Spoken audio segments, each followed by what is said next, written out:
Shalom Bapak Ibu sekalian, shalom ya. Saya boleh merasakan kasih Tuhan yang begitu luar biasa bagi kita sementara kita menyembah Tuhan, sementara kita berdoa. Amin Bapak Ibu ya. Bukan sebuah kebetulan Bapak Ibu kalau hari ini kita boleh hadir di rumah Tuhan. Kita percaya bahwa Tuhan sendiri yang membawa kita ke tempat ini. Amin ya. Berapa banyak Bapak Ibu percaya bahwa Tuhan ada dalam hidupmu? Boleh lambaikan tanganmu. Amin. Kita percaya Bapak Ibu di dalam semua keadaan yang kita hadapi ada Tuhan yang senantiasa menyertai. Amin ya. Di dalam dunia kita boleh menghadapi banyak ujian dan cobaan. Tetapi kita percaya Tuhan tidak pernah melewatkan satu pun peristiwa terjadi dalam hidup kita tanpa Dia ketahui dan Dia izinkan itu terjadi. Amin Bapak Ibu ya. Dia mau ada bersama dengan kita dan kita mau ada bersama dengan Dia. Hari ini kita akan mendengar firman Tuhan yang kita buka dalam Roma pasal yang ke-8 Bapak Ibu, ayat yang ke-24. Hari ini kita akan berbicara tentang pengharapan Bapak Ibu ya. Di dalam kitab Roma pasal yang ke-8 Bapak Ibu, ayat yang ke-24. Mari kita baca ayat ini bersama. Mari kita baca Bapak Ibu, 1, 2, 3. Sebab kita diselamatkan dalam pengharapan. Tetapi pengharapan yang dilihat bukan pengharapan lagi. Sebab bagaimana orang masih mengharapkan apa yang dilihatnya. Bapak Ibu, saat ini mungkin kita mengharapkan sesuatu yang terbaik terjadi dalam hidup kita. Berapa banyak Bapak Ibu yang mengharapkan sesuatu terjadi dalam hidupnya? Boleh angkat tangannya kembali? Ya. Ya, saya percaya tangan-tangan yang terangkat ini dicatat oleh malaikat di sorga. Amin. Ya, karena itu tanda iman Bapak Ibu menyatakan dengan sungguh bahwa ya aku mau terjadi hal yang baik dalam hidupku. Amin. Ya Bapak Ibu. Nah, Tuhan berkata bagaimana, firman Tuhan mengatakan bagaimana orang masih mengharapkan apa yang dilihatnya. Saat ini memang betul kita belum melihat Bapak Ibu. Tapi percayalah bahwa itu pasti terjadi dalam hidupmu dan hidupku. Amin Bapak Ibu. Ya. Tuhan mengatakan kita diselamatkan dalam pengharapan Bapak Ibu ya. Diselamatkan dalam pengharapan. Orang yang tidak punya pengharapan Bapak Ibu adalah orang yang paling kasihan dalam hidup ini. Kenapa Bapak Ibu? Karena dia nggak punya semangat lagi. Seseorang yang bertahan di dalam iman percayanya, seseorang yang bertahan dalam ujian imannya adalah seorang yang terus berharap kepada Tuhan dan percaya bahwa ada hal yang baik terjadi dalam hidupnya. Amin. Dan Tuhan mengatakan kita diselamatkan oleh di dalam pengharapan Bapak Ibu. Saat kita mengharapkan sesuatu, percayalah Bapak Ibu. Pegang itu dengan iman percayamu. Pegang itu dengan teguh Bapak Ibu. Karena itu akan mencapai kepada penggenapannya. Firman Tuhan mengatakan kita akan menuai jika kita tidak menjadi lemah Bapak Ibu. Ya. Artinya Tuhan mau kita senantiasa setia dan taat. Setia dan taat. Katakan dengan saya, setia dan taat. Ya. Setia dan taat itu membuat Tuhan itu berkenan dalam hidup kita Bapak Ibu ya. Yang dinamakan setia itu dia terus melakukan saat orang lain berhenti melakukan Bapak Ibu ya. Yang dikatakan taat itu dia terus melakukan di saat kondisinya nggak memungkinkan. Tapi dia taat melakukannya. Amin. Ya. Abraham pada saat dia disuruh mempersembahkan anaknya. Secara hati dia bergejolak Bapak Ibu ya. Ya, secara hati pikiran dia bergejolak. Tapi namanya ketaatan itu harus dilakukan. Firman Tuhan dengan jelas menyatakan bahwa saat Abraham mau mempersembahkan anaknya, itu pisau sudah mau ditusukkan, itu pisau sudah di tangan Abraham. Seketika terdengar suara dari sorga mengatakan, cukup Abraham, sekarang aku tahu bagaimana hatimu kepadaku. Bapak Ibu, terkadang hal-hal itu terjadi dalam hidup kita, tujuannya cuma satu, menguji iman kita kepada Tuhan. Amin. Orang yang setia kepada Tuhan, ya saya percaya tidak akan pernah kekurangan hal yang baik dalam hidup dia. Orang yang setia sama Tuhan, saya percaya ya, Tuhan senantiasa ada dan bela hidupnya. Orang yang taat kepada Tuhan, saya percaya dia akan terus menuai di saat kondisi kekeringan. Amin. Ya. Saya percaya orang yang taat kepada Tuhan, ya, seperti Ishak itu dia menabur di tanah yang kering karena dia taat. Tuhan suruh dia tabur, dia menabur. Ya, walaupun secara daging, secara manusia dia pengen lari aja. Tapi Tuhan ngomong enggak, no. Di tempat yang kelihatan kering ini aku mau berkatin kamu. Tabur. Coba bayangin Bapak Ibu. Kondisi tanah kering, kekeringan, dia suruh nabur. Tapi itulah ketaatan. Amin Bapak Ibu. Di saat kelihatannya tidak mungkin. Tapi waktu kita taat, wow. Ada benih-benih sorga. Ada keberkatan yang di luar nalar Bapak Ibu ya. Ada hal-hal yang terjadi di luar logika Bapak Ibu. Itu terjadi bagi orang yang percaya. Amin. Dan itu kuncinya ketaatan. Tuhan berkata bahwa kita itu diselamatkan dalam pengharapan. Kenapa kita diselamatkan dalam pengharapan? Karena hanya orang yang terus berharap, dia yang gak pernah berhenti bekerja Bapak Ibu. Amin. Ya. Ada seorang ibu yang mungkin harus bekerja serabutan ya Bapak Ibu ya. Demi menyekolahkan anaknya supaya jadi anak yang pintar punya sekolah yang tinggi. Saya percaya ibu yang kerja serabutan itu, dia mengerjakan walaupun mungkin tubuhnya capek Bapak Ibu ya. Dia mungkin sudah mengerjakan sana sini dengan segala daya upayanya. Saya percaya dia akan terus mengerjakan karena dia punya pengharapan. Dengan dia menyekolahkan anaknya tinggi, maka anaknya jadi lebih baik hidupnya dari dia. Amin Bapak Ibu. Saat orang punya pengharapan, dia gak pernah berhenti berusaha Bapak Ibu. Kenapa? Karena pengharapan itu kekuatan yang menjaga dia. Nah, Tuhan mengatakan pengharapan kita tidak mengecewakan. Amin. Kenapa pengharapan kita tidak mengecewakan Bapak Ibu? Ibrani pasal yang ke-6 ayat 19. Boleh kita baca Bapak Ibu? Kenapa pengharapan kita itu tidak mengecewakan? Karena firman Tuhan mengatakan pengharapan itu adalah jangkar. Ya, sau itu jangkar. Yang kuat dan aman bagi jiwa kita. Bapak Ibu, kalau kita ngadapin sesuatu dalam hidup kita, pasti jiwa kita gundah gulana ya. Daud seringkali mengalami hal itu dan dia seringkali berkata dalam Mazmurnya, hai jiwaku pujilah Tuhan. Mengapa engkau gundah gulana hatiku? Hai jiwaku, kenapa engkau begitu sengsara? Kan gitu Bapak Ibu. Hai hatiku pujilah Tuhan, hai jiwaku pujilah Tuhan. Pengharapan adalah sebuah jangkar yang kuat dan aman Bapak Ibu ya. Ada saat ini isu mental health Bapak Ibu ya. Saat ini begitu banyak anak-anak muda yang sampai harus merusak dirinya. Sampai dia lari ke hal-hal yang gak baik. Karena jiwanya gak aman Bapak Ibu ya. Jiwanya kelihatan secara luarnya dia baik-baik saja. Tetapi jiwanya itu sudah hancur Bapak Ibu. Kenapa seperti itu? Karena dia gak ada pengharapan yang kuat. Firman Tuhan mengatakan pengharapan itu adalah sau jangkar yang kuat dan aman bagi jiwa kita. Yang telah dilabuhkan ya, sampai ke belakang tabir. Apa yang ada di belakang tabir ini? Tabir ini bicara tabir bait suci. Tabir ini bicara tabir yang terbelah oleh kematian Yesus. Tabir ini membuka sebuah jalan, adalah sebuah tabut di situ, ialah tabut perjanjian. Sau yang kuat, jangkar yang kuat, yaitu pengharapan kita, dilabuhkan ke belakang tabir. Dan jangkar ini mencengkram dengan kuat. Bapak Ibu, sebuah kapal kalau dia tidak punya jangkar, dia sangat mudah diombang-ambingkan dan hanyut oleh gelombang laut. Amin. Ya. Seorang kapal yang bersandar di pelabuhan, selain dia mengikat, ya, dia harus butuh jangkar. Jangkar menandakan sebuah posisi yang ditandai Bapak Ibu. Sebuah kapal yang mengambil ikan di laut, dia harus tolakkan jangkarnya. Menyatakan bahwa itu adalah areanya dia. Untuk dia memancing atau mengambil ikan itu Bapak Ibu. Jangkar adalah sebuah pointing, sebuah posisi yang ditentukan bahwa kita ada dan terikat di sana Bapak Ibu.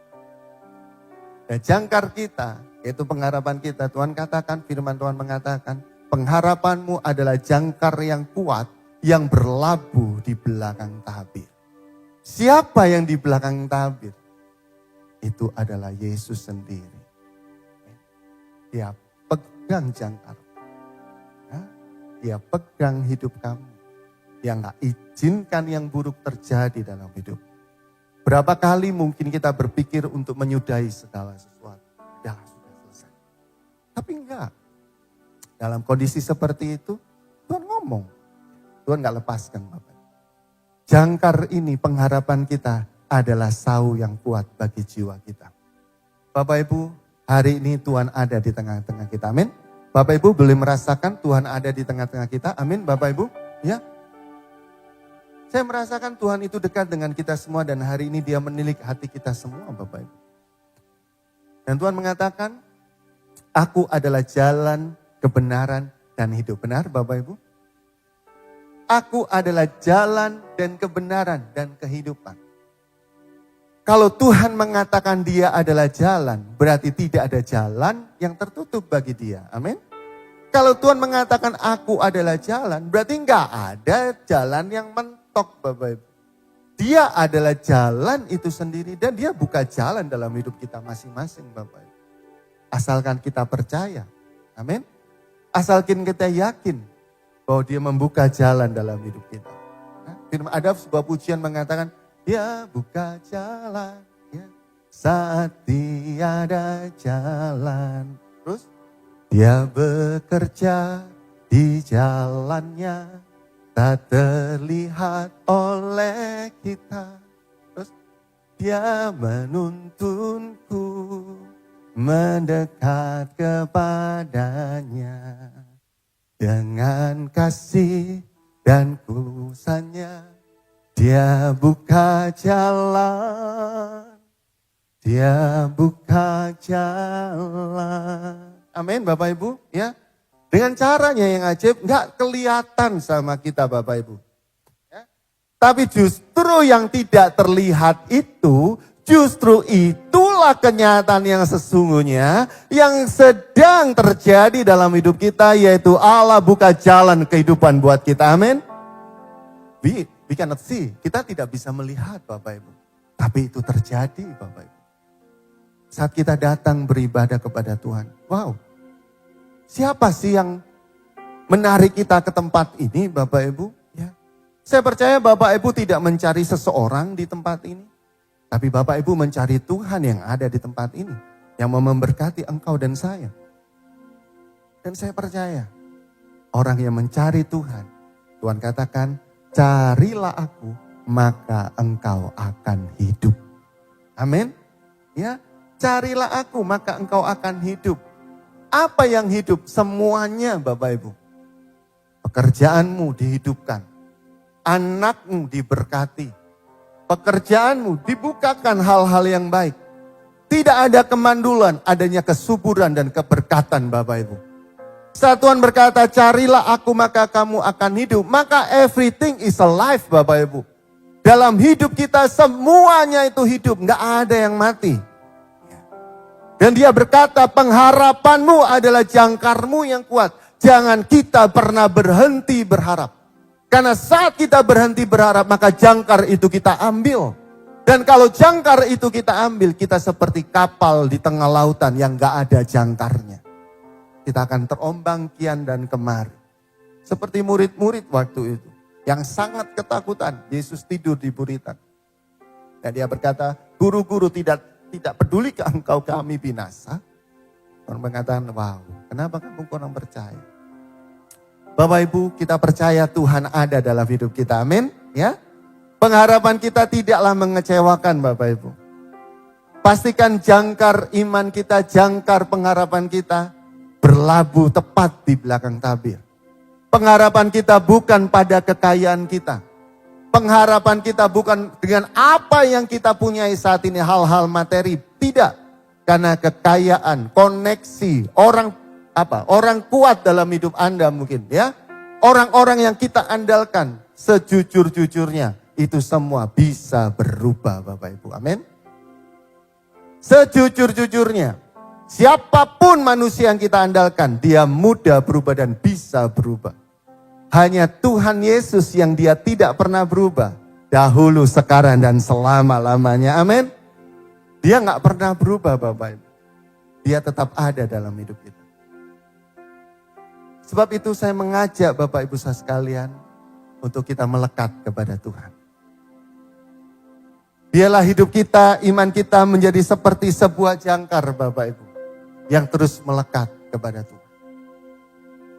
Adapun masalah-masalah dalam hidup kita Bapak Ibu, itu persoalan-persoalan biasa. Tuhan mengatakan di dalam pergumulanmu, di dalam pencobaan, engkau tidak sampai mengeluarkan darah. Dan pada saat itu terjadi, Tuhan memberikan kepada kita jalan keluar. Karena dia adalah jalan. Dia adalah kehidupan. Dan dia adalah kebenaran. Jadi tidak ada seorang pun yang dapat sampai kepada Bapa kalau tidak melalui Yesus. Jadi pertolongan kita Bapak Ibu ada di dalam Yesus.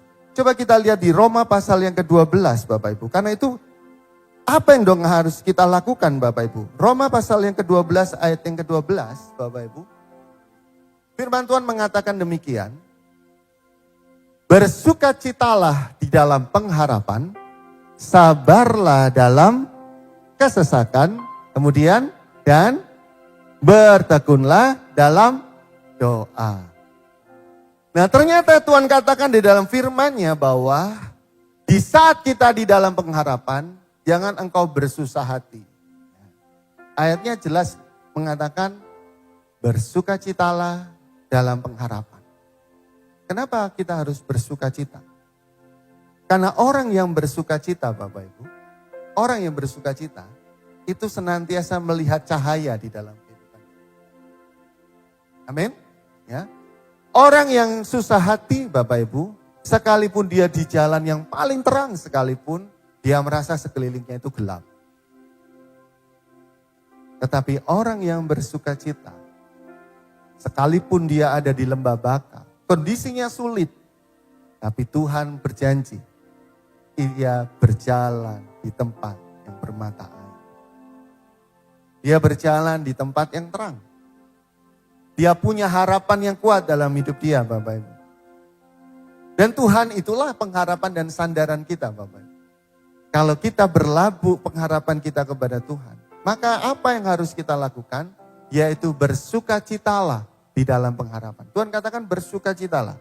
Ya, bersukacitalah. Sekali lagi kukatakan bersukacitalah. Kan gitu ayatnya ya kan? Bersukacitalah. Sekali lagi kukatakan bersukacitalah. Ya.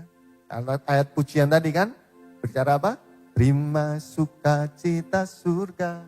Itulah kekuatan bagi jiwa. Terus? Ku dapat rasakan kasih-Nya di tengah badai yang bergelora. Bapak Ibu, saat kita terima sukacita, di saat itulah kita bisa merasakan kasih Tuhan di tengah badai. Itu jelas loh pujian itu. Orang yang bersukacita Bapak Ibu, dia bisa merasakan Tuhan di tengah-tengah badai. Dan Tuhan berjanji, bersukacitalah dalam pengharapan, ya, sabarlah dalam kesesakan, dan bertekunlah dalam doa. Bapak Ibu, kata sabar di sini menandakan bahwa Tuhan sedang membentuk hidup kita untuk menjadi seorang yang tekun, Bapak Ibu. Orang yang pinter itu kalah sama orang yang tekun, Bapak Ibu. Ya. Orang yang pinter itu kalah sama orang yang tekun. Orang yang berpotensi, ya, itu kalah dengan orang yang sabar, Bapak Ibu. Ya. Kenapa orang sabar itu bagus dan dia menang? Ya, karena saat orang lain berhenti melakukan, dia terus melakukan, Bapak Ibu. Dia sabar dalam kesesakan. Ini bicara soal karakter. Seorang yang sabar di dalam kesesakannya, Tuhan berkata bahwa hidupnya akan diubahkan, Bapak Ibu. Ya, saat dia menjadi sabar di dalam kesesakan dia percaya bahwa ujung dari kesesakan itu adalah keberkatan, Bapak Ibu. Dan Tuhan bicara, bertekunlah dalam doa. Ya, bersukacita, sabar, dan bertekun Bapak Ibu. Bersukacita dalam pengharapan, bersabar dalam kesesakan, bertekun dalam doa. Orang yang tekun dalam doa Bapak Ibu, dia akan melihat hasil dari doa-doanya yang tekun Bapak Ibu. Hari ini Tuhan mau memberkati kita semua Bapak Ibu. Asalkan kita tekun, taat kepada Tuhan, bersabar dengan hal yang terjadi dalam hidup kita. Tekun lakukan kebenaran itu. Karena Tuhan mau mengangkat hidupmu dan hidupku Bapak Ibu. Tuhan mau mengangkat hidup kita tinggi. Tetapi untuk kita bisa diangkat oleh Tuhan, Tuhan mau kita sabar. Amin. Proses-proses yang kita alami adalah proses untuk kita menuju dewasa rohani. Proses-proses ujian yang kita hadapi Bapak Ibu, itu membawa kita semakin dekat dengan Tuhan. Karena Tuhan mau hidup kita itu diberkati, itulah kenapa Dia luaskan yang namanya proses Bapak Ibu. Dan untuk kita bisa menerima hal yang kita harapkan, Tuhan bicara kita harus bersukacita. Mulai hari ini mari kita mengubah paradigma dalam hati kita Bapak Ibu. Kita mau bersukacita karena Tuhan di dalam pengharapan kita. Apa yang kita rindukan terjadi dalam hidup ini, mari kita bersukacita atasnya. Saat kita bersukacita karena Tuhan, maka firman Tuhan mengatakan Dia akan memberikan kepada kita apa yang kita inginkan. Amin. Ya. Bergembiralah karena Tuhan, maka Ia akan memberikan kepadamu apa yang engkau inginkan. Sudahkah kita bergembira karena Tuhan Bapak Ibu? Sudahkah kita bersukacita dengan Tuhan di hari-hari kita? Sudahkah kita bergembira karena Tuhan lewat semua proses yang terjadi dalam hidup kita? Sudahkah kita melihat Tuhan yang ada di dalam setiap langkah hidup kita dan bersyukur atasnya? Karena saat kita bergembira dengan Tuhan, artinya kita punya kedekatan dengan Tuhan. Kita berglori dengan Tuhan, artinya kita mau melangkah bersama dengan Tuhan. Maka Tuhan berjanji apapun yang kita inginkan diberikan Bapak Ibu. Dan hari ini Tuhan mau mengarahkan hati kita kepada Tuhan. Apapun masalah hidup kita, kita serahkan sama Tuhan Bapak Ibu. Dia berjanji, Dia akan berikan kepada kita segala sesuatu. Coba kita buka lagi Roma pasal yang ke-8 tadi Bapak Ibu. Di ayat yang bagian terakhir Bapak Ibu. Coba kita lihat.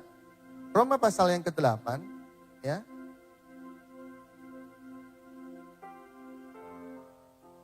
Apa janji Tuhan dalam hidup kita Bapak Ibu?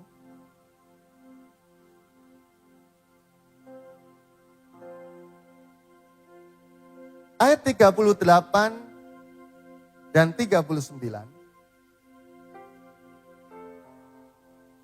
Ini adalah kata-kata Paulus menurut keyakinan yang dia rasakan dan kita rasakan juga.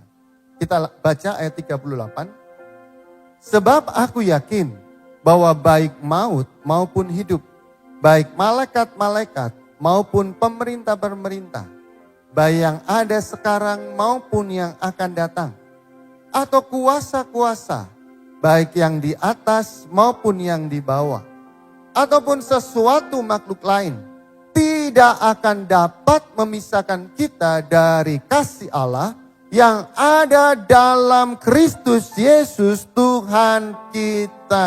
Amin. Gak ada yang bisa pisahkan kita dengan Yesus Kristus Tuhan. Bapak Ibu, kalau Yesus itu, siapakah Yesus itu? Apakah Yesus itu pemilik segalanya? Ya. Apakah Yesus itu pencipta segalanya? Ya. Apakah Yesus itu bisa membuat yang buruk menjadi baik? Bisa. Dan Tuhan berkata, nggak ada yang bisa pisahkan kita dengan Tuhan Yesus. Kalau Tuhan Yesus bisa ubahkan itu semua, berarti Bapak Ibu, ada kuasa perubahan yang ada dalam hidup Anda dan hidup saya. Amin. Ada kuasa perubahan. Tidak ada yang sanggup memisahkan kita dari kasih-Nya Tuhan. Dan Dia berkata bahwa aku sanggup melakukan perkara yang besar dalam hidup kamu.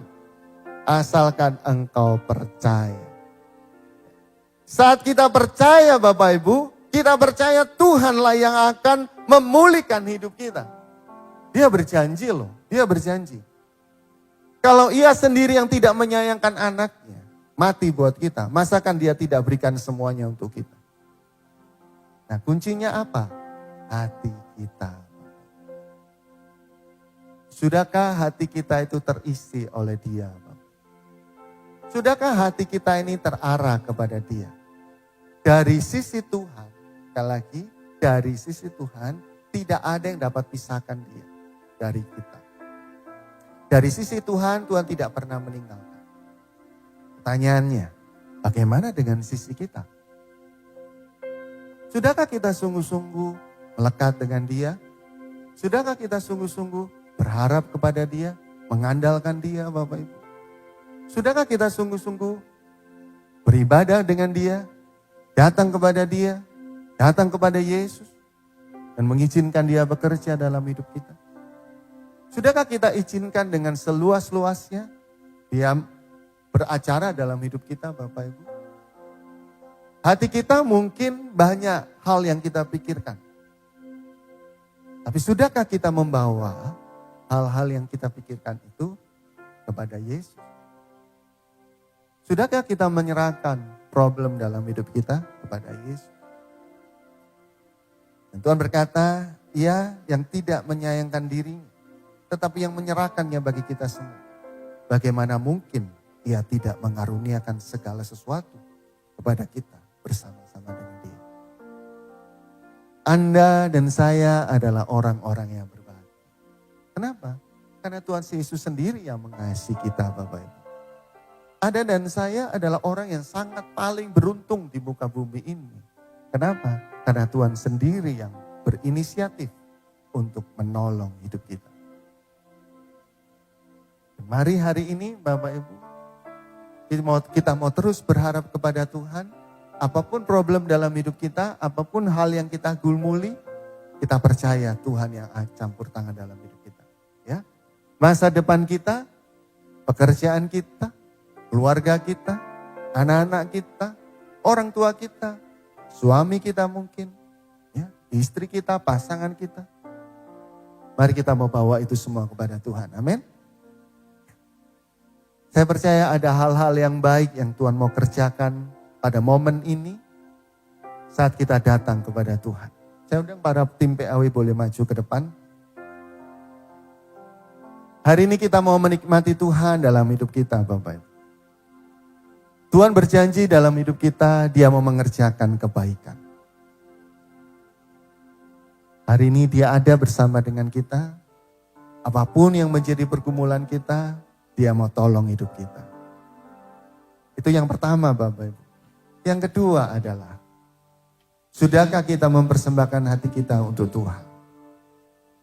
Kalau Tuhan demikian baik kepada kita, sudahkah kita memberi hati kita kepada Tuhan?